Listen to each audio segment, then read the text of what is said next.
Stanley on Bible presents Sound Doctrine. स्वस्थ सिद्धांत. Lessons prepared by R. Stanley, a building engineer turned Bible teacher. तैयार किए गए पाठ द्वारा आर स्टैनली, भवन इंजीनियर बने, बाइबल शिक्षक. Welcome to the Sound Doctrine telecast. स्वस्थ सिद्धांत प्रसारण में आपका स्वागत है. Praise God for the Holy Bible. पवित्र बाइबल के लिए परमेश्वर की स्तुति हो. The purpose of this program is twofold. इस कार्यक्रम का उद्देश्य दो बातों में बता सकते हैं. Number one, to help you escape the floods of false doctrine. पहली बात तो ये कि झूठी शिक्षाओं की जो बाढ़ आई है उससे आपको बचा लें. Number two, to enable you to embrace the sound doctrine of God's word. और दूसरा ये है कि परमेश्वर के वचन में जो खरा उपदेश है उससे आप ग्रहण कर सको. Under God, I prepared 200 corrective Bible lessons from the beginning of Christian life to the end of physical life. परमेश्वर के अनुग्रह से मैंने मसीही जीवन के शुरुआत से लेकर शारीरिक जीवन के अंत तक सुधारने वाली 200 पाठों को तैयार किया है. I taught these 200 lessons in a weekly telecast from 2008 to 2013 from English to Tamil. और सन 2008 से 2013 के बीच में साप्ताहिक प्रसारण के दौरान अंग्रेजी से तमिल में इन बातों को मैं सिखाता रहा हूं. I always preach and teach in English with simultaneous vernacular translation. और मैं अक्सर अंग्रेजी से वहां की स्थानीय भाषा के अनुवाद के साथ में इन बातों का प्रचार और शिक्षा देता आया हूं. But now God has guided me to make these lessons available to you directly in Hindi. परंतु अब परमेश्वर ने मेरा मार्गदर्शन किया है कि मैं इन पाठों को सीधे आपके लिए हिंदी में ला सकूं. But I cannot speak Hindi. परंतु मैं हिंदी बोल नहीं पाता हूं. But I have my friend here, Mr. Sudhanshu Kadam, who will teach these lessons to you on my behalf in Hindi. परंतु यहां मेरे साथ में मेरे मित्र भाई सुधांशु कदम हैं जो मेरे बदले आपको इन्हीं पाठों को हिंदी में सिखाएंगे. Here is brother Sudhanshu Kadam. God bless you. स्वस्थ सिद्धांत प्रसारण में आपका स्वागत है. परमेश्वर पिता की स्तुति हो कि इस कार्यक्रम के द्वारा हम लगातार अपने जीवन में सुधारने वाली शिक्षा को ग्रहण कर पा रहे हैं. बीते 6 सप्ताह से हमारे मनन का विषय है कार्य. बीते दिनों में एक पुस्तक मेरे हाथ लगी जिसका शीर्षक था how to be a Monday Christian, अर्थात सोमवारी ख्रिस्तीय कैसे बने. हां प्रियो, बड़ा आसान होता है रविवार के दिन क्रिस्तीय स्वभाव में जीना, लेकिन बहुत ही चुनौतीपूर्ण काम होता है कि सप्ताह के पूरे 7 दिन हमारा जीवन मसीह के आचरण के स्वरूप हो. बहुत कठिनाई महसूस होती है सप्ताह भर इस बात को मानने के लिए. हमारी जो बुलाहट है वो जगत की ज्योति बनने के लिए है, ना कि चर्च की ज्योति बनने के लिए.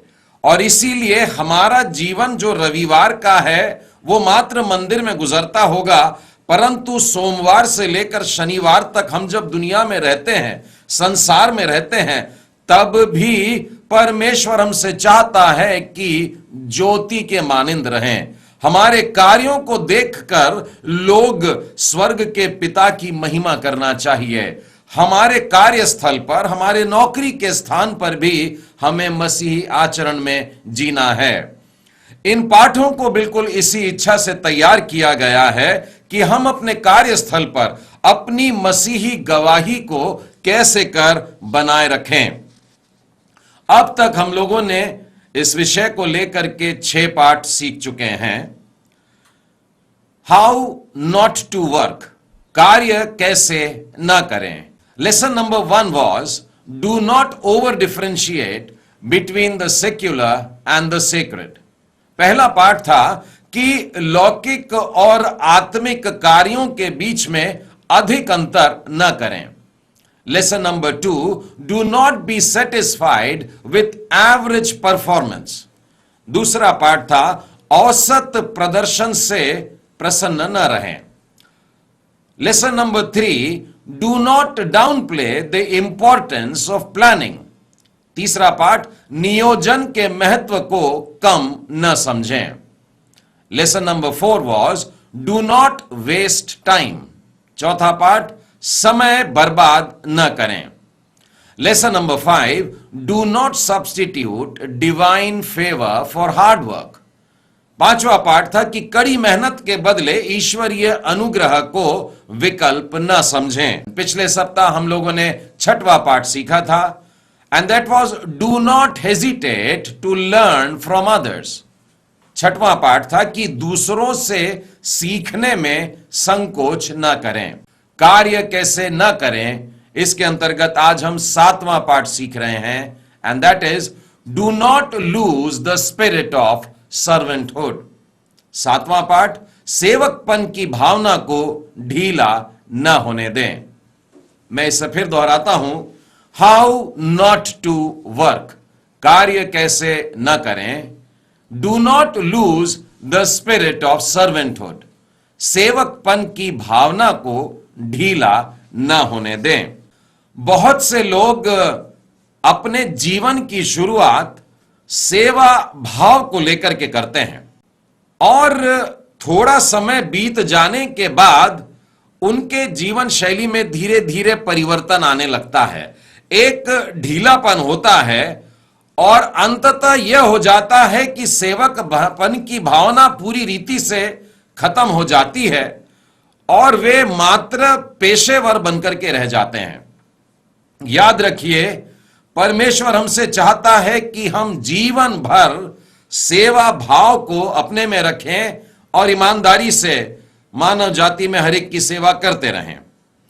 प्रत्येक ख्रिस्ती के लिए 3 समुदायों के साथ में प्रेम से रहना या सेवा भाव से रहने का एक खास दायित्व सौंपा गया है।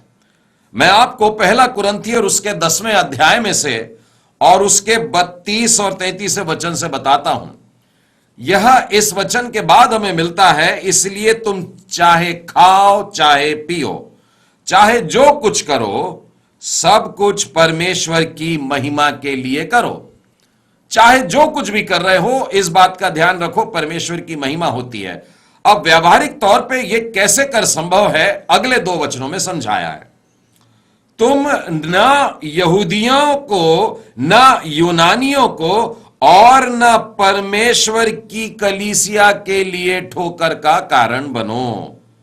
जैसे मैं भी सब बातों में सबको प्रसन्न रखता हूं और अपना नहीं परंतु बहुतों का लाभ ढूंढता हूं कि वे उद्धार पाएं। यहां पर 3 समुदायों के नाम लिखे हुए हैं। एक तो है यहूदी, दूसरा यूनानी और तीसरा परमेश्वर की कलीसिया। यहूदियों से तात्पर्य आज के समय में है नामधारी क्रिस्तियों का। तो हमें नामधारी क्रिस्तियों के लिए भी ठोकर का कारण नहीं बनना है। बाद में लिखा है यूनानियों के लिए भी, अर्थात आज के समय में यूनानियों से तात्पर्य है गैर मसीहियों से। तो गैर क्रिस्तियों के साथ में भी हमारा व्यवहार ऐसा रहे कि हम ठोकर के कारण न बने। और फिर तीसरा समुदाय लिखा हुआ है कलीसिया, परमेश्वर की कलीसिया को भी ठोकर ना लगे, अर्थात जो सच्चे क्रिस्तियां हैं उनको भी किसी प्रकार की ठोकर ना लगे। तो हम देखते हैं गौर करके कि संसार के सब लोग इसमें आ गए हैं। चाहे आप सच्चे क्रिस्तीय लोगों के सामने हो, चाहे नामधारी क्रिस्तियों के सामने हो या गैर क्रिस्तियों के सामने जीवन जी रहे हो, जिनके भी बीच में आप रहते हो, बाइबल हमसे कह रही है कि उनके लिए ठोकर का कारण मत बनो। परमेश्वर की कृपा से मैं सीएमसी वेल्लोर में, क्रिश्चियन मेडिकल कॉलेज वेल्लोर में 1971 से 1975 के बीच में कार्यरत रहा और मैं उनके आदर्श वाक्य से, जो मोटो है उनका, उस वाक्य से बेहद प्रभावित हुआ। वो वाक्य है not to be served but to serve. सेवा लेने के लिए नहीं परंतु सेवा करने के लिए आए हैं। यह वाक्य वास्तव में प्रभु यीशु मसीह का कहा हुआ वाक्य है। आप जानते हैं प्रभु यीशु ने इस वाक्य को कहां कहा था और कब कहा था? वास्तव में यह हमें मिलता है मरकुस के 10वें अध्याय में, जहां पर लौकिक प्रबंधन के संदर्भ में प्रभु यीशु यह बात कह रहे हैं। मरकुस का 10वां अध्याय और देखिए 42वें वचन से आगे मैं आपको पढ़ करके सुनाता हूं। यीशु ने उनको पास बुलाकर कहा, अपने शिष्यों के साथ में बात कर रहे हैं, तुम जानते हो कि जो अन्य जाति के हाकिम समझे जाते हैं वे उन पर प्रभुता करते हैं और उनमें जो बड़े हैं उन पर अधिकार जताते हैं। तो यह संसार की रीति हो गई, पर तुम में ऐसा ना हो। मसीह विश्वासियों में ऐसा नहीं होना चाहिए। संसार की रीति पे हमें नहीं चलना है, परंतु प्रभु यीशु मसीह की शिक्षा इस विषय में क्या कहती है? तुम में ऐसा नहीं है, वरन जो कोई तुम में बड़ा होना चाहे वह तुम्हारा सेवक बने, और जो कोई तुम में प्रधान होना चाहे वह सबका दास बने। हम यदि बड़े बनना चाहते हैं तो बाइबल हमसे कहती है कि हमको सबका सेवक बनना पड़ेगा। यदि हम प्रधान बनना चाहते हैं तो हमको सबके दास बन जाना पड़ेगा। और आगे प्रभु यीशु कहते हैं, क्योंकि मनुष्य का पुत्र इसलिए नहीं आया कि उसकी सेवा टहल की जाए, पर इसीलिए आया कि वो आप सेवा टहल करे। प्रभु यीशु हमसे सेवा लेने के लिए नहीं आए थे परंतु सेवा करने के लिए आए थे। और मैं चाहता हूं कि प्रत्येक मसीही इस ही वाक्य को अपने जीवन का ध्येय वाक्य बना ले, अपने जीवन का मोट्टो बना ले कि not to be serve but to serve. सेवा लेने के लिए नहीं परंतु प्रत्येक मसीही सेवा देने के लिए आया है। प्रियो, जब मैं उन लोगों को देखता हूं तो बड़ा हैरान और दंग हो जाता हूं जो आज भी हमारे देश में मैला ढोते हैं। और यह एक अमानवीय व्यवहार है जो आज भी हमारे देश में हो रहा है। और इस प्रकार का कार्य वे भले ही अपने मुंह को ढांक करके करते हैं। मैं देखता हूं लोग एक घर से दूसरे घर इस प्रकार की विष्ठा उठा करके चले जाते हैं, कुछ नहीं बात करते हैं। एक बार कुछ लोगों ने इन लोगों से, इस समुदाय से कह दिया, भैया इतनी तकलीफ उठाते हो, एक हड़ताल कर दो, स्ट्राइक कर दो। आपको मालूम है इन भोले भाले लोगों ने तुरंत क्या उत्तर दिया? नहीं नहीं नहीं नहीं, अगर ऐसा करेंगे तो चारों ओर बदबू फैल जाएगी, अच्छी बात नहीं है। इसे कहते हैं सेवा भाव, जहां दूसरों के लिए या सबके हित का मनुष्य सोचता है। आज आवश्यकता है कि हम भी इसी प्रकार की भावना लेकर के सब लोगों की सेवा करें। महात्मा गांधी को देखिए, जिनको भारत देश का राष्ट्रपिता कहा जाता है। एक बार उन्होंने जो वाक्य कहा था, ये उन 2006 के सितंबर महीने की फ्रंटलाइन मैगजीन में छप करके आया है। उन्होंने कहा था, अगर मेरा जन्म इस धरती पर दूसरी बार होता है और मुझे यह चॉइस मिलती है कि मैं कहां जन्म लेना चाहूं, तो मैं एक मेहतर समुदाय में, एक मेहतर परिवार में जन्म लेना चाहूंगा। क्यों? ताकि मैं उनके दर्द को समझ सकूं, उनको समझ सकूं, ताकि उनको उठा सकूं, उनके लिए कुछ भलाई का काम कर सकूं। ऐसे वाक्यों से मुझे बड़ी चुनौती मिलती है मित्रों। हमें इन बातों से सीखना होगा। इन सारी बातों का निष्कर्ष क्या निकलता है? यह कि हमें श्रम की गरिमा को देखना होगा। श्रम की गरिमा से मेरा तात्पर्य यह है कि कोई सा भी कार्य दूसरे कार्य से हीन या नीचा नहीं होता है। हम ऐसा नहीं कह सकते हैं कि यह कार्य श्रेष्ठ है, यह कार्य ऊंचा है और दूसरे निम्न स्तर के हैं। इसे कहते हैं श्रम की गरिमा, जिसे हमें बनाए रखना होगा। आप कहते होंगे कि यह सब बातें दफ्तर वालों के लिए, फैक्ट्री वालों के लिए लागू होती होगी, पर क्या इन्हीं नियमों को, इन बातों को हम व्यवसाय करने वालों को, बिजनेस करने वालों पर भी लागू कर सकेंगे क्या? यदि आप एक ख्रिस्तीय दुकानदार हैं तो बाइबल के वचन आपके लिए भी हैं। आपकी जिम्मेदारी बनती है कि आप अपने ग्राहकों की सेवा करें। मेरे साथ में निकालिएगा नीति वचन की पुस्तक और उसका 11वां अध्याय और उसके 26वें वचन में देखिए क्या लिखा है। जो अपना अनाज रख छोड़ता है उसको लोग शाप देते हैं, परंतु जो उसे बेच देता है उसको आशीर्वाद दिया जाता है। बहुत से लोग ऐसे हैं, ऐसे ऐसे दुकानदार हैं जो जरूरी खाने की चीजों को भी जमा करके रखते हैं, छुपा करके रखते हैं, दबा के रखते हैं, और जब बाजार में इन चीजों की मूल्य में वृद्धि आती है, बढ़ जाता है, तब ये सामान बाहर निकालते हैं और महंगे दामों में बेच करके बहुत ऊंचा नफा कमाते हैं। बाइबल जमाखोरी करने वालों के विरुद्ध सीधा सीधा कहती है कि ये शापित लोग हैं। हम अनाज की जमाखोरी या आवश्यक वस्तुओं की जमाखोरी नहीं कर सकते हैं। परमेश्वर ऐसे लोगों के विरुद्ध वचन कह रहा है। हमें, यदि आप दुकानदार हैं, बाइबल आपसे कह रही है कि एक सौम्य प्रॉफिट मार्जिन रख करके उसी को आधार बना करके चलिए, क्योंकि परमेश्वर आपकी उस कमाई में आपको आशीर्वादित करेगा। यदि पुराने नियम के यूसुफ को आप देखते हैं तो वो भी एक सेवा भाव करने वाला व्यक्ति था। आप जानते हैं यूसुफ के साथ क्या गुजरी। उसके भाइयों ने उसके साथ में बड़ा बुरा बर्ताव किया, गड्ढे में डाला गया, गुलामी में बेचा गया, जेल खाने में पड़ा। लेकिन राजा ने उसको जेल खाने से बुलाया क्योंकि उसने एक बड़ा विचित्र सपना देखा था। राजा अपने सपने के कारण बेचैन था, परंतु जब परमेश्वर के आत्मा ने यूसुफ के द्वारा उस सपने का अर्थ बताया कि अभी 7 वर्ष ऐसे आएंगे जो भरपूरी के वर्ष रहेंगे, हमारे खेत लहलहाएंगे, लेकिन उसके बाद के जो 7 वर्ष होंगे वो अकाल के होंगे। और यह समझाने के बाद में यूसुफ ने फिरौन को यह भी सलाह दी कि इससे कैसे बचा जाना चाहिए। और आपको मालूम है कि यूसुफ के मन में ऐसी कोई इच्छा नहीं थी कि मुझको बड़ा ऊंचा स्थान मिलना चाहिए। वास्तव में उसने बड़ी नम्रता से राजा के सामने जो शब्द कहे थे वो पढ़कर के सुनाता हूं। उत्पत्ति की पुस्तक उसका 41वां अध्याय और उसके 33वें वचन में लिखा है, यूसुफ ने कहा, अब फिरौन किसी समझदार और बुद्धिमान पुरुष को ढूंढ करके उसे मिस्र देश पर प्रधानमंत्री नियुक्त कर दे।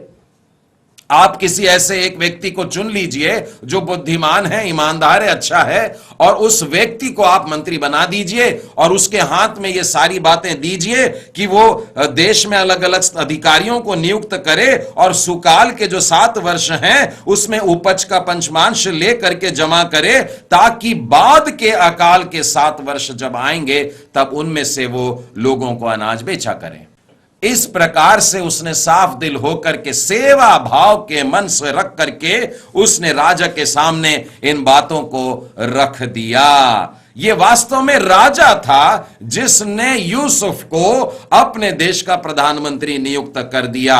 यदि आप 38वें वचन से पढ़ें, इसीलिए फिरौन ने अपने कर्मचारियों से कहा, क्या हमको ऐसा पुरुष जैसा यह है जिसमें परमेश्वर का आत्मा रहता है मिल सकता है? फिर फिरौन ने यूसुफ से कहा, परमेश्वर ने जो तुझे इतना ज्ञान दिया है कि तेरे तुल्य कोई समझदार और बुद्धिमान नहीं, इस कारण तू मेरे घर का अधिकारी होगा और तेरी आज्ञा के अनुसार मेरी सारी प्रजा चलेगी। और इस रीति से परमेश्वर ने इस भोले मनुष्य को, यूसुफ को, जो साफ दिल का था, जो सेवा करना चाहता था, ऐसे व्यक्ति को उठा करके एक सम्मान का स्थान दे दिया। मैं भारत देश में भी देखता हूं मित्रों, तो कई बार मुझे बड़ी चिंता होती है।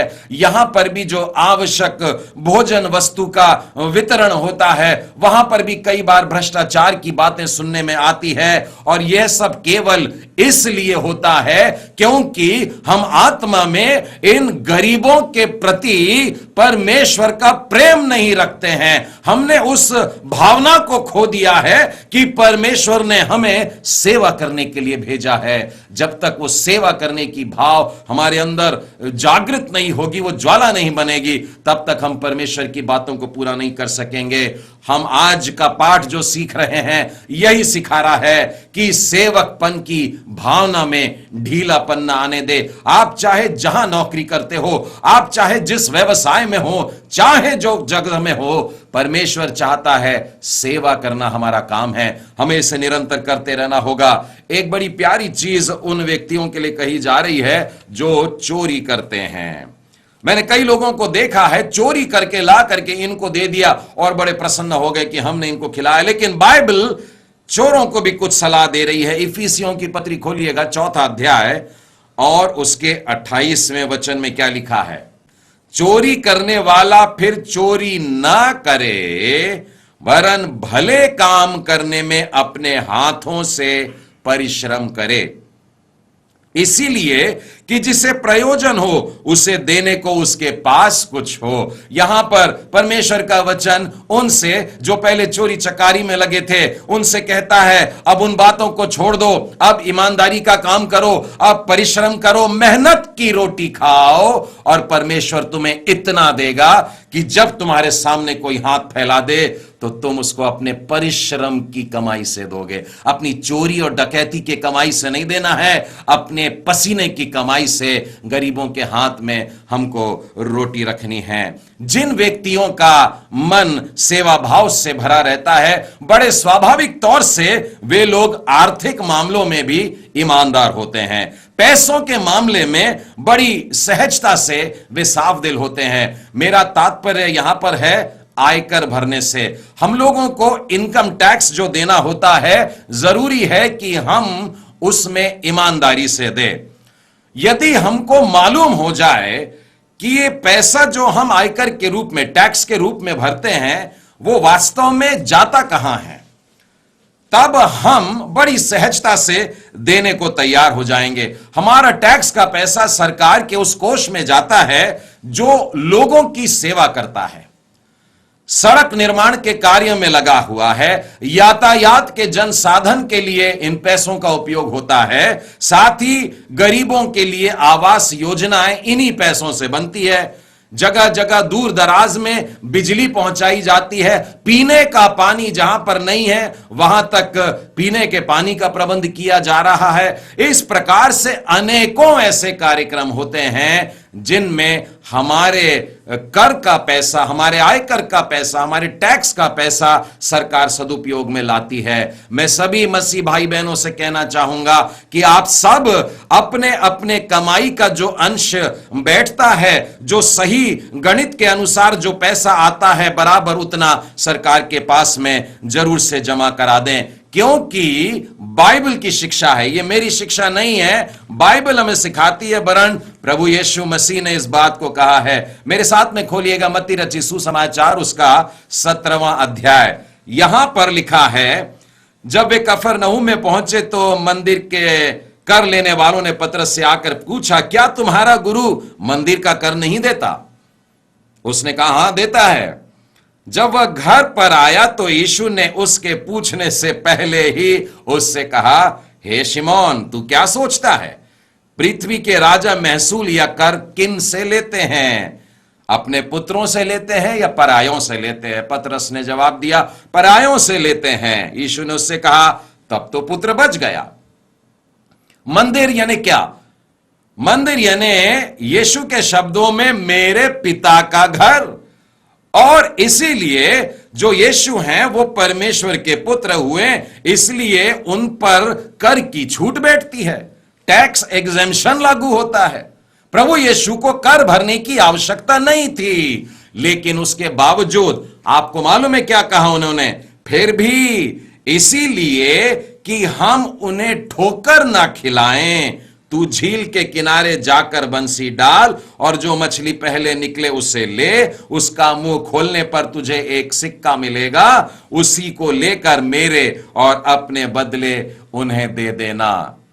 प्रभु यीशु ने यहां पर ऐसे हवा में हाथ फेर करके कोई सिक्का नहीं लेकर के आ गया कि जा और कर चुका दे। यीशु ने कहा मेहनत कर, जा परिश्रम कर, जा और कार्य कर और वहां बंसी डाल और मछली निकाल, और जो मछली पहले आएगी उसका मुंह खोलना और उसके मुंह में तुझको सिक्का मिल जाएगा और ये मेरे और तेरे बदले का कर होगा।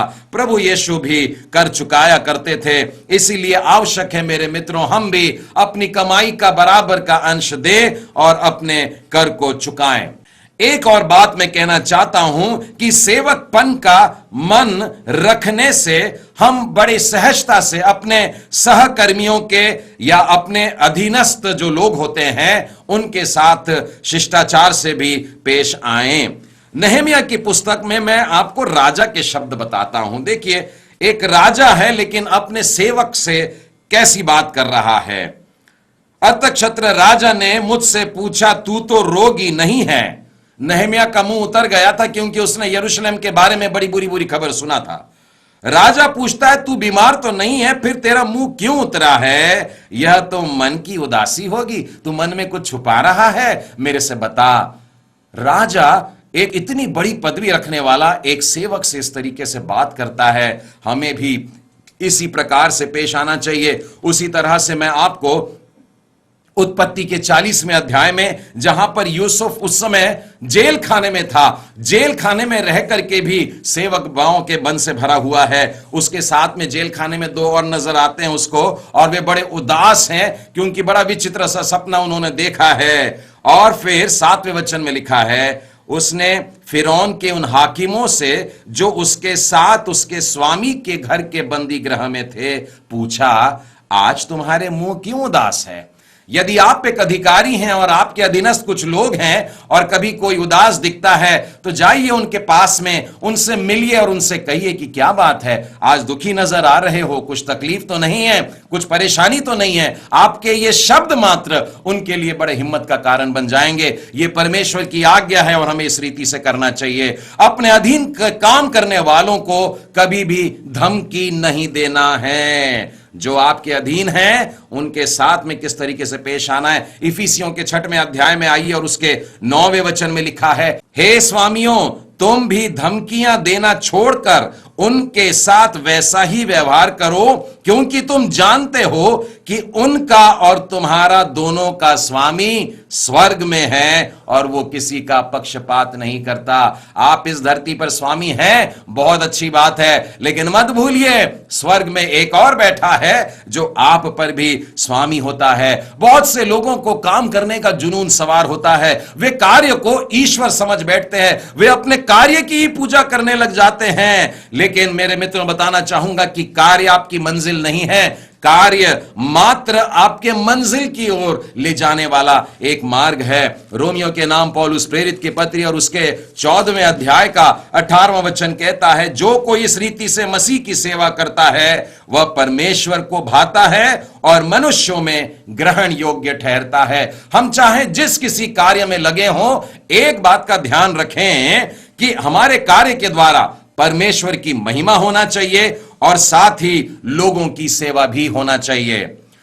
क्रिस्तीय सेवकाई में जो लोग हैं उनसे भी कहना चाहता हूं, यदि आप एक पास्टर हैं, क्या आप एक इवेंजलिस्ट हैं, चाहे आप जो भी हो, जिस प्रकार की भी बुलाहट है, बाइबल कहती है पहले आप एक सेवक हैं। रोमियो के 1 अध्याय 1 वचन में पौलुस कहता है, पौलुस की ओर से जो यीशु मसीह का दास और फिर प्रेरित होने के लिए बुलाया गया है। और उसी प्रकार से तीतुस की पुस्तक के 1 अध्याय 1 वचन में भी वो अपने आप को परमेश्वर का दास और फिर बाद में बोलता है यीशु मसीह का प्रेरित। यहां तक कि पतरस भी कहता है शमौन पतरस की ओर से जो यीशु मसीह का दास और प्रेरित है। अर्थात चाहे हम कोई भी काम क्यों ना कर रहे हो, सेवा में कोई भी काम क्यों ना कर रहे हो, कोई सी भी पदवी पर क्यों ना हो, हम पहले सेवक हैं, हम पहले दास हैं और बाद में हम अपने कार्य पर हैं। इस इस बात को स्मरण रखें, हाउ नॉट टू वर्क, कार्य कैसे न करें। Do not lose the spirit of servanthood, सेवकपन की भावना को